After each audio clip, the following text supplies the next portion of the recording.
Hi, everyone. Welcome back. I'm introducing Ariel Clemmer. She became the inaugural CSJ director in March of 2020 and directs all aspects of the organization, including partnerships and programming, and is primarily responsible for securing funding. Since graduating from Harvard Law School in 2010, Clemmer worked as a New York City public defender, an associate in several law firms, and the pro bono director of the Hampden County Bar Association's legal clinic in Springfield. Throughout her career, she has received numerous awards for her pro bono and social justice work, including the 2020 Excellence in the Law Award in the pro bono category for the Massachusetts Lawyers Weekly and Business West 40 Under 40. Clemmer serves as chair of the Massachusetts Supreme Judicial Court Standing Committee on Pro Bono Legal Services and an Access to Justice Commissioner, as well as an adjunct faculty member at the Western New England teaching law and social change and access to justice.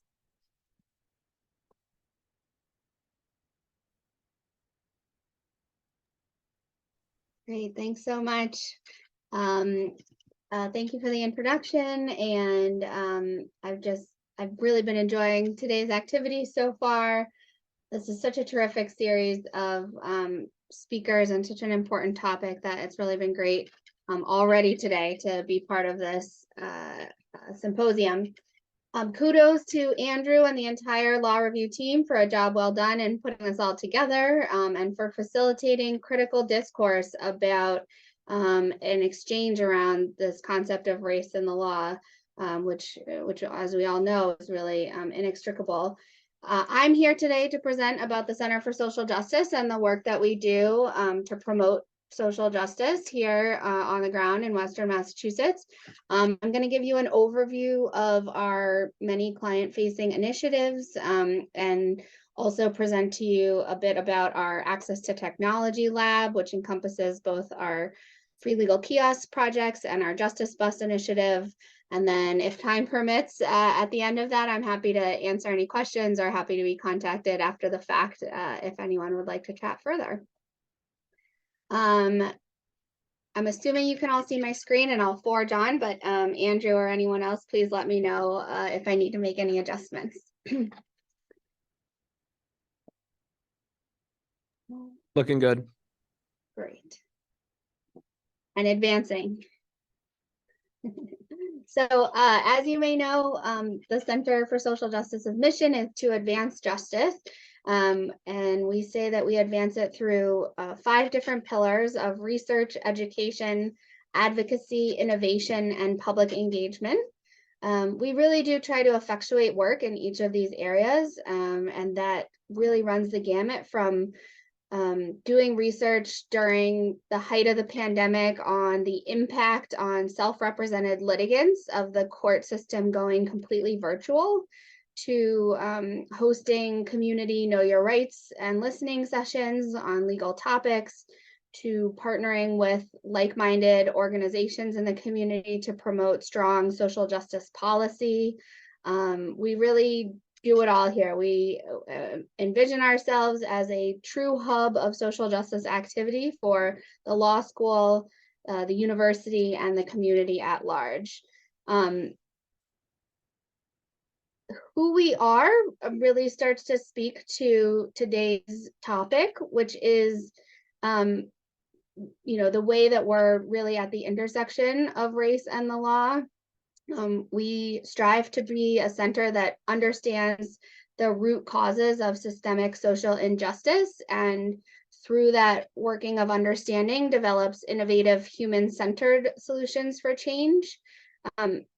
What that looks like on the ground is, many of the people that we serve for, many of the reasons that have already been illuminated today are oftentimes systemically oppressed, sometimes in multitudes, right? And we end up serving primarily BIPOC, low-income women clients who are sometimes LGBTQ plus and also members of the immigrant community. When we look at our numbers, we see about 70% of our client base is women and falls strongly into these categories. And there are real systemic reasons for that. And so what we do is we try to identify gaps in the legal system where people are in need of greater access to justice, and look for ways that we can partner with students and volunteers and others to make an impact in those ways. So we have 3 client-facing initiatives at the Center for Social Justice. These are real on-the-ground legal services opportunities where we provide free service directly to the clients in need.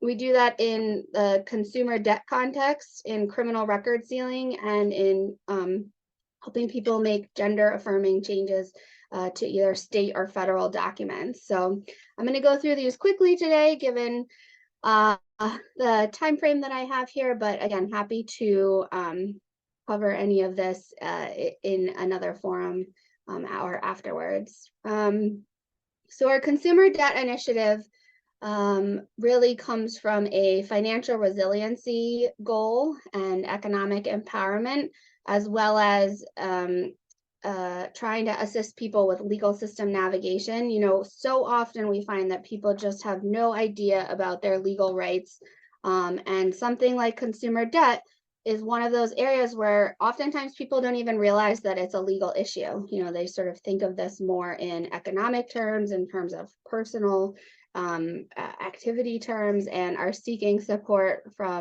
not from lawyers if they seek help at all. So what we do is we show up in court, we defend people, we let them know about their rights, and 99% of the time when we help someone, they don't end up paying anything, and 99% of the time when they don't have our services, they end up paying almost the entire debt, or at least committing to paying the entire debt. It's that dramatic. And we really do see a racial impact here in our work.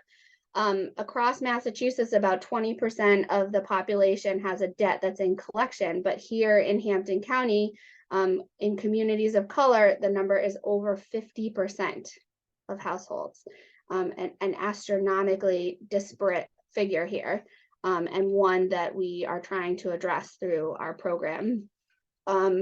Our Corey Assistance Program gives Know Your Rights presentations monthly to the community through free virtual sessions.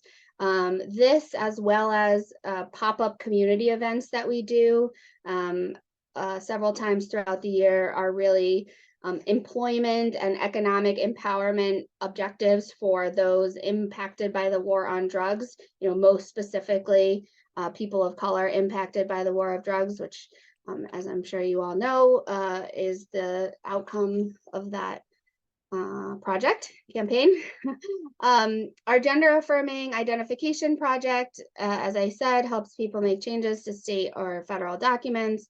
And we also provide some holistic wraparound services for this client population, things like connecting them to LGBT friendly primary care physicians or other kind of health related services. Our Access to Technology Lab, as I said, encompasses 2 really creative attempts to bridge the justice gap in our community, both of which do also have a sort of race and law impact. So the free legal kiosk is the first one. This started at really the beginning of the pandemic, when I was running the consumer debt initiative that I just talked about in the Springfield District Court. And as you all know, immediately the courts closed their doors, and so people literally had no access to the court system. They were used to navigating court by oftentimes just showing up at the court and then relying on the staff in the court building to help them figure out, you know, where they needed to go, what kind of motion they needed to file that day, or what process they were even seeking to have happen. And all of that was completely gone during, the early stages of the pandemic. And that was right when I started my job as director of the Center for Social Justice. And so one of the first things I had to do was to figure out, how do we reach people virtually? How do we provide legal services and pro bono services virtually in a way that actually gets to the clients that we're intending to serve? And that was not easy in the beginning of the pandemic. Many people, if you'll remember back to that early 2020, March 2020 time, didn't even have the necessary technology or Wi-Fi broadband access, and certainly not the level of navigation wherewithal about Zoom and virtual court systems and virtual engagement that we all have now, at where we are in the pandemic process. And so really the initial idea of the Free Legal Kiosk Project was, let's just set up some computer stations around the community so people can get on to virtual court and have access to the court system in a way that they just simply were shut out of. Over time, other entities picked up some of that access of devices concern. The schools ended up, sending Chromebooks home with public school students, and other partners in our area also, started working on this issue rapidly along with us. And so we ended up focusing, we did set up these computer stations. We have 11 of them around the greater Springfield area. And we also designed a bespoke kind of customized navigation portal that can help anyone anywhere across the entire state with any kind of legal issue, whether it's civil or criminal, to help find free legal services that they actually qualify for. And it's that last part that's the sort of uniqueness of what this tool can do, which is oftentimes, we find that our clients are being bounced around from place to place, referral to referral, but not actually having been vetted to make sure that they are going to receive services at that next point. And so what this tool does is it helps them, get pre-screened essentially for, and only shown the resources that they actually will likely qualify for, so that they're not having that experience of showing up somewhere and being turned away. It also provides self-help resources for someone. Let's say somebody gets an eviction notice, doesn't know where to start, they can come to one of our kiosks, type in that they need help with an eviction, and it will help navigate them to some self-help resources on that topic. And all of our stations provide a printer, scanner, internet access, access to their email or the whole Microsoft suite, and a free Zoom account. So all of that functionality is in each of our sites. I'll run you through just really quickly here kind of what it all looks like. We have a couple different models, a mobile model, more private desktop model that's meant to be in a closed door confidential space. And they are in public libraries and social service organizations all across the community. We have an amazing team working on this. We have a new full-time Lead for America digital equity fellow who you will see in and about town this year working on this project, as well as a community outreach and engagement coordinator specialist, a couple legal student workers, and oftentimes many of you volunteering, participating. We've done a massive door knocking campaign on over 3,000 homes in Springfield to let people know of this initiative. And it's continuing to grow. So our first 6 months, we had about 175 users of the kiosk. And we've had many more since then. We cited them in areas of greatest need, and we determined that by looking at proxy, which is court-involved families over the 2 years prior to the pandemic that had consumer debt matters, and this is an indicator of that. That's where we started our sites, although we now are launching the second phase of this, and we're actually looking statewide to start placing sites across the Commonwealth.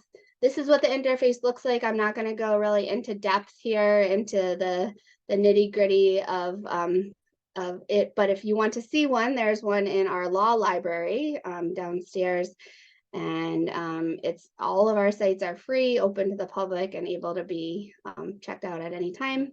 As I said, we're now doing statewide expansion, as well as really working through our justice bus to attend community events, and we're working to create a routine schedule to show up at food pantries and other kinds of social justice connected sites where we can actually bring our kiosk technology out into the community for people that can't necessarily access the kiosk locations themselves. Maybe there's transportation issues or childcare issues are another barrier. So we're trying to make it easy for folks to get access to this technology, even if they can't get to one of our sites.